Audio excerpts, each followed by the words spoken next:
Hi, welcome to Cockeyed and Curious. Today I'm going to talk about Hadrian's Wall.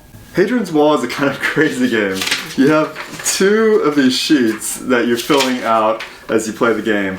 Generally speaking, on the left it has to do with your resources and defending your wall, whereas on the right is the aspects of your society that give you different kind of mini games that you're exploring to get points. Though there is interaction between the two sheets. You'll often fill out something on the right that will cause you to do something on the left and vice versa.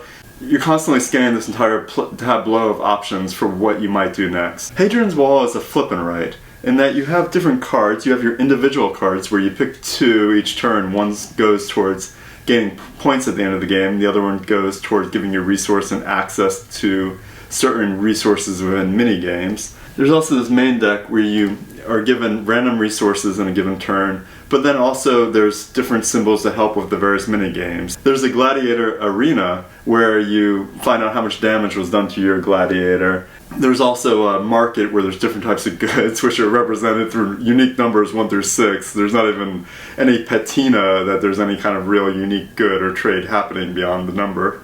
This is largely a solo game, in that you'll interact with your opponent if you decide to make use of one of their cards. In doing so, you decide whether or not the boon to you outweighs the benefit of providing a resource to the opponent. For whenever you make use of an opponent's card, you pay them a resource. This is a little bit of a funny situation for your opponent because you're largely locked into your own board. You're doing your own thing most of the time, then all of a sudden you'll just find that your opponent is handing you a resource, or just like it's flicked over to you, or whatever the case may be. And then suddenly you're now recalculating what you're going to do because your opponent just handed you something that you weren't expecting. While I say it's largely a solo game, there is also a cooperative aspect to it, and maybe this will depend on your gaming group, but when I play with Kelly, we'll be like murmuring to ourselves about what we're doing, and at some point we'll be like, man, I really need X resource, and then she'll say, well, did you check here, or did you do this? And maybe she'll lean over and look, or I'll lean over to see what she's doing in case there's something I might not have thought to do. So there is this kind of like, we're just trying to maximize our points, and it's not like cutthroat, because you're not actively engaging or doing much with the other players.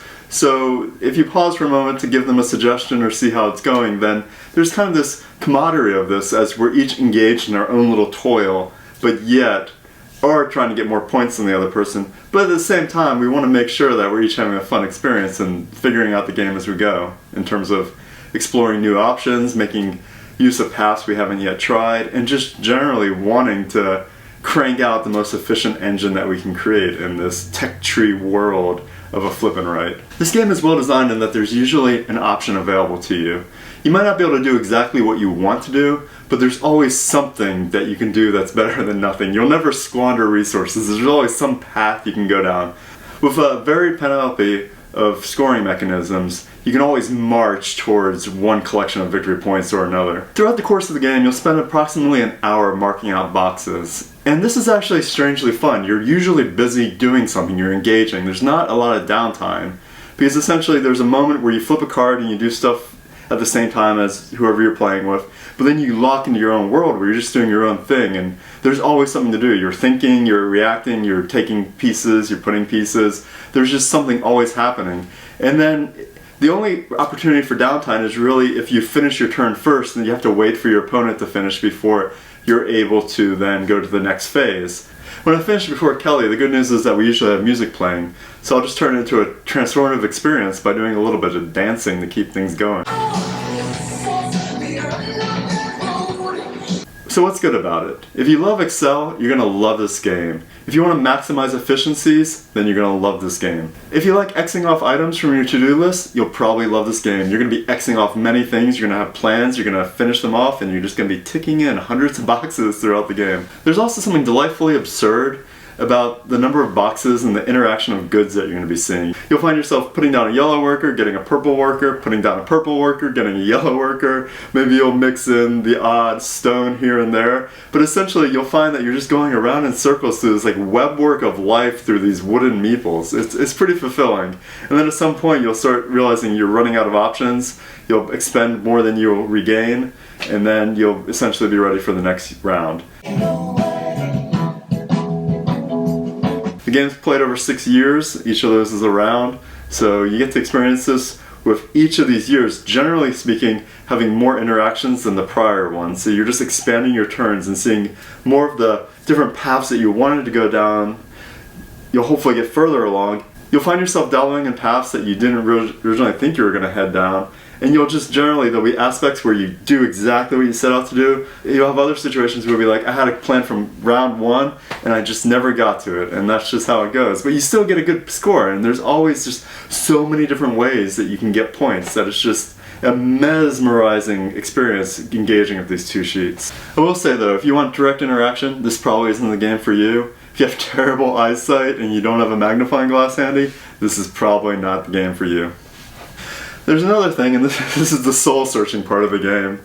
The different meeples are each color-coded. Like purple is slave, I think the blue is builder, the black is a soldier, and the yellow I think is called a civilian, but I'm not 100% sure about that. And I will say that initially the only color I could remember was that purple equaled slave. And that made me feel like a terrible human being. Whatever it is about me that I would remember purple and slave, but I couldn't remember black equals soldier and so on. So if you don't want to have to like challenge any aspect of yourself that causes you to remember one aspect of a game versus another, especially something tied to something as uncomfortable as slavery, though they do call them servants in the game, but we all know what that's code for, then perhaps this isn't the game for you. For I definitely wasn't planning to embark upon this sort of why is slavery easy to remember aspect of me. Also recognize that the teach of this game is going to take a while. There are many rules, there's interactions. It's not just the rules, but it's also understanding how the different parts of the board interact with the other parts. And when I say board, I mean play sheets, but you know what I'm saying. Ultimately, teaching this game is one of those large pill moments. There's a lot to swallow. You may find that whoever you're playing with may need a breather. I just explained how to play Hadrian's Wall to Kelly. This is how I found her 60 seconds later. Okay, look pumped up for the game. Ready for this?